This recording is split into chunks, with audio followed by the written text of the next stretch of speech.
morning and welcome to Inside Tennessee. What do you think about that funky new music? That's brand new. That's the first time you're getting to see that. I'm John North. John Becker is away. Happy Sunday morning. It's July 4th weekend. And we're continuing with our sort of pre-election shows. We've got two sets of candidates on this morning, and we will start with two men who want to be on Knox County Commission. Larsen J. is the incumbent. He's a Republican. He's seeking a second four-year term. And Dylan Earley is the Democrat, and he's seeking a four-year term as well, running against Larsen J. Gentlemen, good morning. Welcome. Morning. How would you grade that music? Did you get to hear it? Yeah, it's kind of funky. Cool. Excellent. Red, white, and blue, so at least we're patriotic. Anyway, let's get started. As I said, we've got a county commission at-large seat. That means that the person who gets this seat will represent everybody in Knox County, Tennessee, which is no small feat. We have the election on August the 4th. Early voting starts July 15.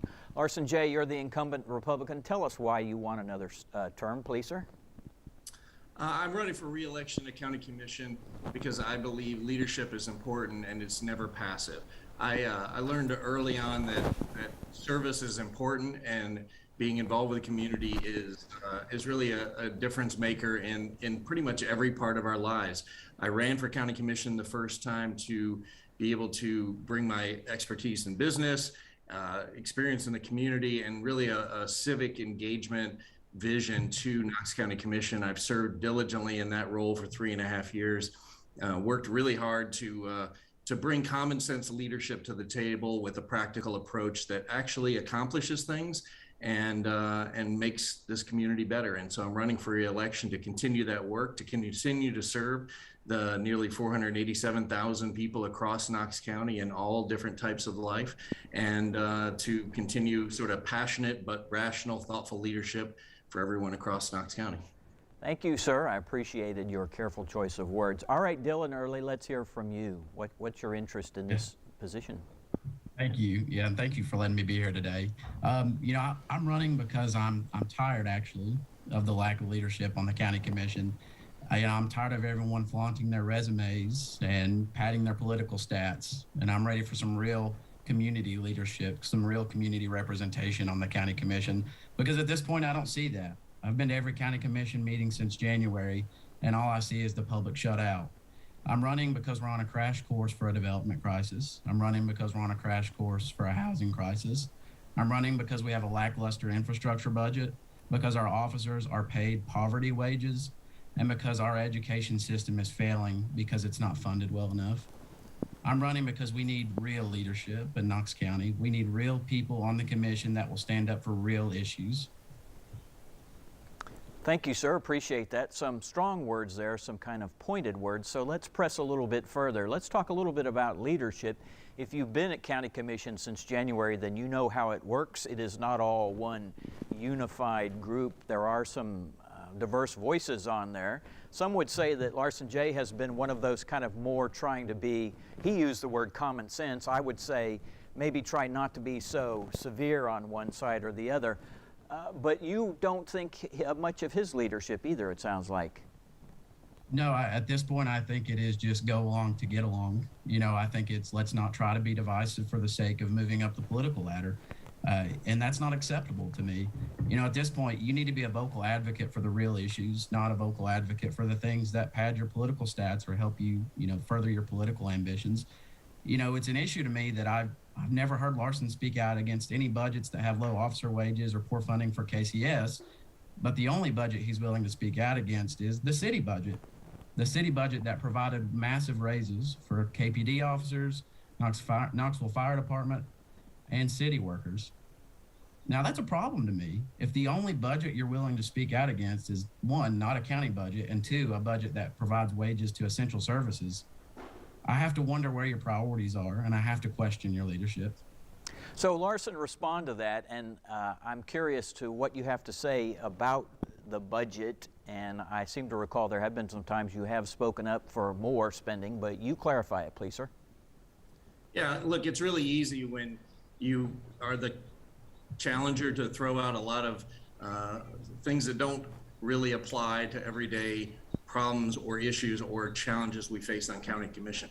The reality of where we are in county commission is that For the last 3 years, we have fully supported every public education request from our school districts. We fully funded every budget. We've had 3 new schools and additional funding for that, teacher raises. We've supported law enforcement professionals. I've personally amended the budget to include more raises, more bonuses, supported law enforcement systems through our merit system reforms, gone out on ride-alongs, and then really worked on special projects that are practical, everyday things. So it's real easy to sort of lob, bombs across the wall and say that we're not doing anything. But in the trenches, we're doing a lot. We're doing a lot to help support our community. And when you fully fund budgets and you fully work towards great progress in Knox County, then the accusations just don't stick. I want to hear from both of you on this issue as well. I've got about a minute for each of you.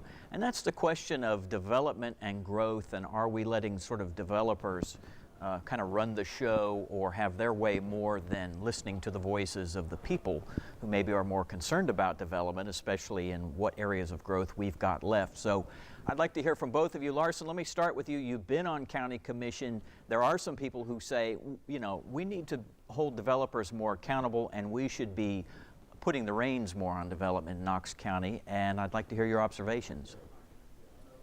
Well, first and foremost, I would say this. We're a nation of laws, and we have laws. Those include property rights, include zoning, and we have a system in place that walks through how people use their land. It's very complicated, but it's also very transparent, and it's purposeful, because people do have rights to their land, and they have a right to develop that, sell that, build and bring more opportunity. But also it comes down to a lot of economics too. For years and years, we have heard from our professionals in the real estate industry that we're in a housing crisis because our inventory is too low, which is driving prices too high, and we aren't building enough in strategic ways that are bringing more density to more places that would actually help with the housing crisis. So you can't just pull up the drawbridge and say, because I don't like it, we shouldn't build more. You have to actually bring practical solutions to the table. And so building is an essential part of growth. Growth is coming, growth is here, and growth will continue to come here when people want to be part of our community. What we have to do is balance the rights of the personal property rights with the development partners that we do have and the growth of the entire community. It's not a one size fits all, and I think sometimes people think of it as in a really simplistic way, but when you turn inventory down, you turn prices up, and that causes another crisis. So you have to do a little bit of everything to make sure that you have a growing community. All right, thank you. Dylan, let's hear from you. You please respond. I know you've remarked about this before. Sure. And this situation that we're in, this development crisis we're heading towards, is really not an issue of property rights. It's an issue of who you serve. Do you serve the developers, or do you serve the people that put you in office? Because at some point you have to consider what's more important, what the developer wants and how they want to develop that land, or the right of the people in that community to live in the kind of community that they want and to live in the kind of community that they put you in office to maintain.